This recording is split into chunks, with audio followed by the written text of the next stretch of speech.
Hello there! So today I am sharing my top 10 best eyeshadow palettes from my current collection in 2020.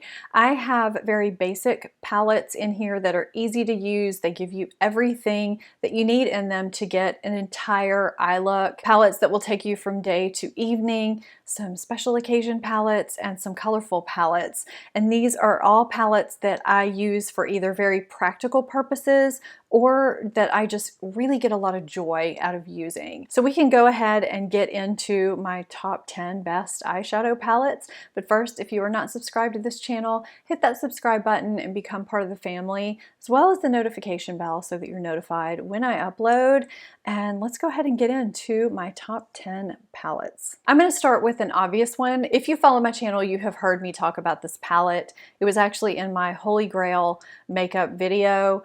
And for good reason. It is super, super versatile. It's great for day to night and for any occasion, really. This is the Persona Identity palette. It's highly underrated and I talk about it all the time because it's kind of different. It's neutral but interesting, you know what I mean? The mattes and the shimmers are both superb quality. I would put this up against any high-end top quality palette in terms of performance, blendability, long wear, just everything you would want from an eyeshadow. They're very creamy and smooth. I know I'm going to be saying a lot of the same adjectives in this video. I will try and not do that. I have everything I need in this palette to create an entire eye look, whether I want to go dramatic, more subtle, or if I want to go from day to night. But more importantly, the shimmers in here are so creamy looking. I know some shimmers are very obvious on the eye. These are just stunning and they look great no matter what occasion you want to wear them for. I mean, I've worn this palette for special occasions like weddings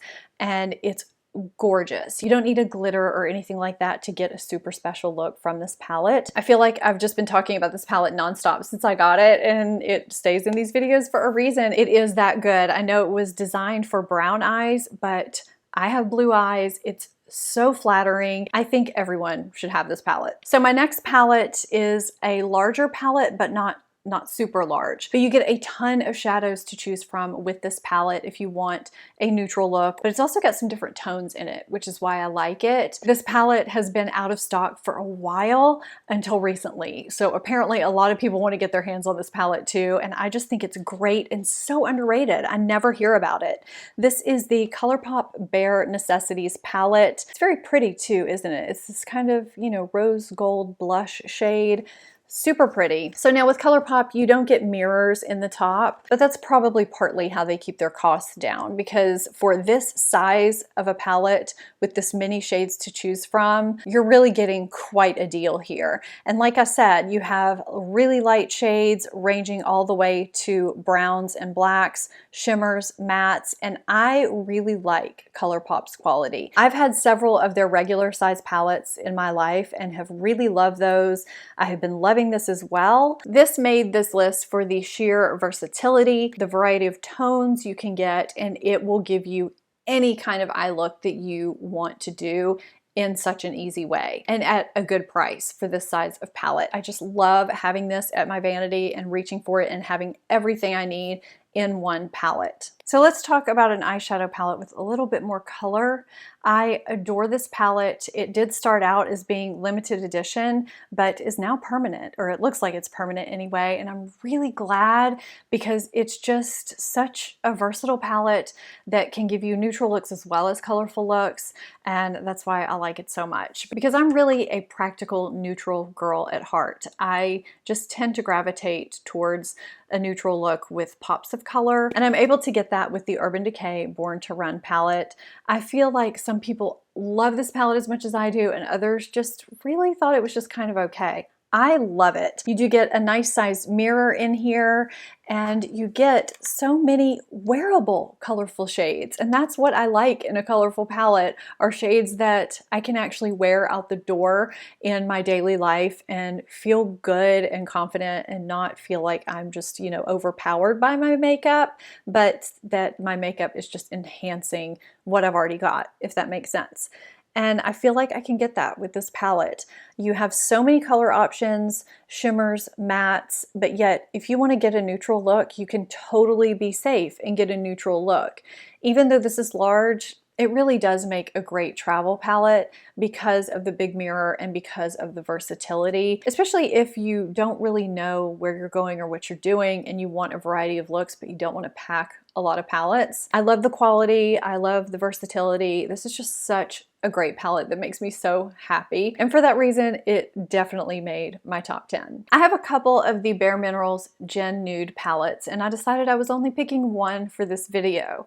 And I've talked in the past about how the rose palette is a little more neutral and the neutral palette is a little more rose, which is kind of weird. I still can't figure out why they named them the way they did. So I chose the rose palette because it is the more neutral of the two, but it's on the cooler side of neutral. And I have some warmer regular neutral palettes coming up here shortly. What I love about this particular color story is that it is on the cooler side, but you still have this kind of, you know, pinky champagne here that I am such a fan of, and I think is so flattering on so many different eye colors and skin tones. This is a great palette for when you want to get ready quickly or if you're traveling because, you know, it does have a large mirror if you need it for the palette size anyway, but it's got everything you need for an entire eye look. You can line with that deep shade there or deepen your outer third or your outer corner. You've got transition shades, lid shades, highlighting shades, all over shades. You could really do an entire eye look. It's perfect. So I'll go ahead and show you the neutral palette just so you can kind of have a comparison. But you can see this is the rose and this is the neutral. And the tones in the neutral palette are just kind of rosy and pink and warmer. So no matter which way you lean, you know, you can't go wrong with these. The quality is excellent with both the mattes and the shimmers. It's easy to apply. It blends out easily. I like this color story a lot and it's different than anything I had in this video. This is a great, great, great palette. So I'll throw in a little tiny palette here that I think is great for travel. And this is the e.l.f. Cream and Sugar palette.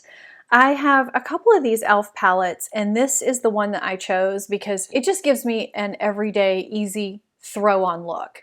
And that's what I reach for on a day in, day out basis. I have a few others where, you know, they're a lot deeper in tone and they give these special looks, and that's great. But for just something I'm gonna reach for every day, I really love the quality of this little palette, and it's so, so cheap and tiny if you want something to just throw in your bag. And you can pretty much get an entire eye look from this palette. I would say for a transition, you might want to use your bronzer, but other than that, I mean, you've got everything you need. It's really easy, and for the money, you really can't go wrong. All right, so this next palette is the palette that I have on my eyes. Although it may look a little bit weird right now, I can't tell. I did kind of try to cover the other eyeshadow that I had on for a different video. So if it looks a little weird, that's why. This is a palette that I have loved so much ever since I first got it. I never hear anybody talking about it. And for a while it was out of stock. I thought they were discontinuing it, but it is back at both Beautylish and on the Natasha Denona website. I don't know what it is about this particular color combination of her eyeshadow palette 5 pan, but the 08 combination, it just makes my heart sing. I just adore it, and I find that it is incredibly flattering to so many different eye colors. I love that it's color without being over the top. When she launched her mini retro eyeshadow palette, I thought it was just a smaller version of this. Although there are some, you know, peachy pink and green tones in both, the palettes do not give the same look. They are very, very different. If you're someone who uses a transition shade on your eyes when you do your eye makeup, you may want to throw your bronzer in your transition when you're using this. But other than that, I think you can get everything you need from this palette to get just a super special different look. I just kind of went in with a mixture of both of the greens in the palette on the inner and outer corners, very, very lightly in the crease. And then I originally went in with this silvery shade. It's so, so beautiful onto the center of the lid, but then I topped it off with the Pinky Peach shade. I was just kind of messing around. I love the effect that this gives, and it's really easy to work with. This is great quality and just a great kind of special, different palette to have, but it's super, super wearable. I just adore this color combination so much, and I'm glad that it has not been discontinued. I think he's frozen like that. He's been like that for a good solid 2 minutes. He lays like that sometimes. I don't understand it. I'm gonna go ahead and stick with Natasha Denona. Now, I had to edge out a couple of other palettes to put this in here. There were some other palettes that easily could have been in this video that I've talked about loving on my channel before that didn't make it into this video just because, you know, there's only 10. Well, there's a couple more than 10 for certain reasons. But in the end, I went with the Natasha Denona All Neutral Biba palette. I feel like this is in everyone's video, but there's a reason that this is in everyone's video. And that's because number one, you get Natasha Denona quality, but number two, this is just a really great neutral palette that can give you neutral, casual, subtle, dramatic looks, but it's also got different tones and textures in here. So not all of these mattes are, you know, saturated. Some are very sheer, and it makes her eyeshadows really, really easy to work with, and her shimmers are just beautiful. You really do have everything you need for any type of look in this palette, but you also have a variety of textures, intensities, shades, and finishes to choose from. And I love the tones that she chose for this palette. I love that you can go from cool to warm, or neutral, build it up, be a little more dramatic. This is such a great palette to have at your vanity when you just, you know, maybe you don't know what kind of look you want that day, but you have everything you need to get that look right in here. Now, the one thing I will say this palette is missing is an inner corner brow bone highlight. But other than that, this palette really does have everything in it. I can't remember what video I specifically bought this palette for, but I am so glad that I did. I bought it on a whim and I ended up loving it a lot more than I thought I would. This is the Maybelline Lemonade Craze palette. Now there is a plum purple version, Soda Pop, I think, that I also have, but I love this version so much for spring and summer specifically. The quality of this is great. Now, I've heard of some people getting some duds.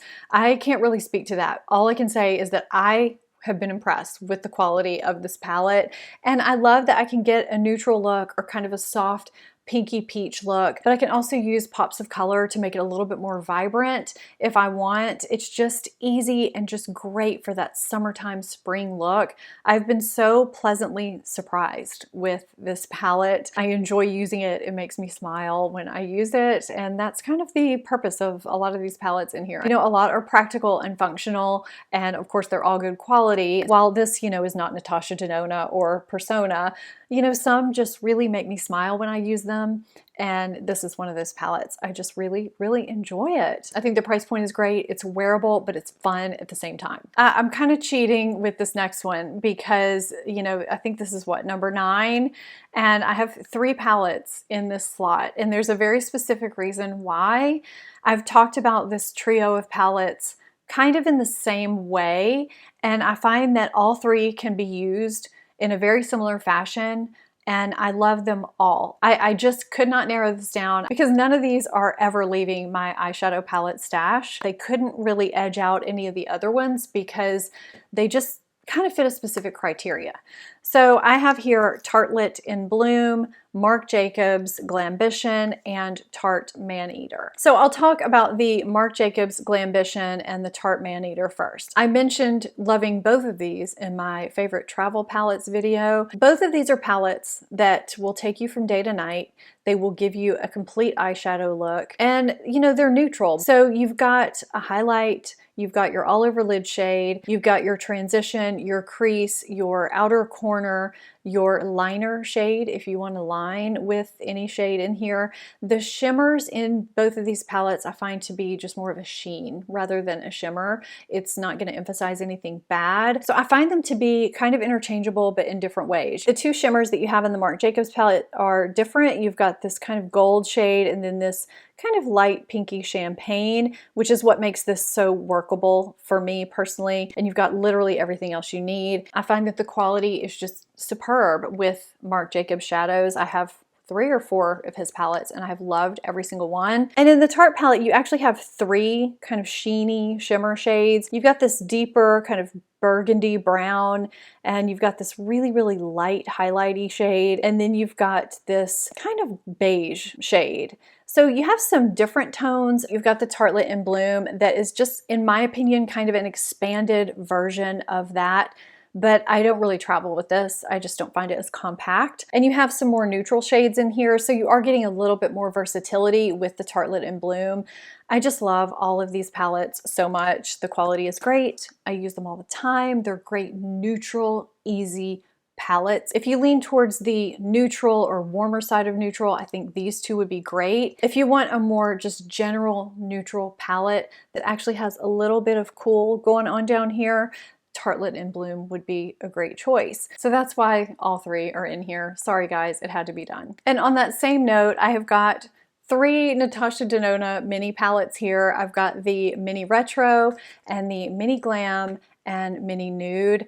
I could not pick because I use all of these and love them. So I'm just saying the Natasha Denona minis, these have great quality, are in my top 10 palettes, like just these as a group. So if you want a more neutral look, I would go for Mini Nude or Mini Glam, just depending on the kind of look you're wanting. They're both beautiful. Well, hey there, Luke. He just popped up out of nowhere. And if you want something that's wearable yet has some subtle color to it, that's where the Mini Retro comes in. So honestly, I don't think you can go wrong with any of the 3 in terms of quality. You definitely can't, but you can get some really, really special looks from these. You can keep it every day.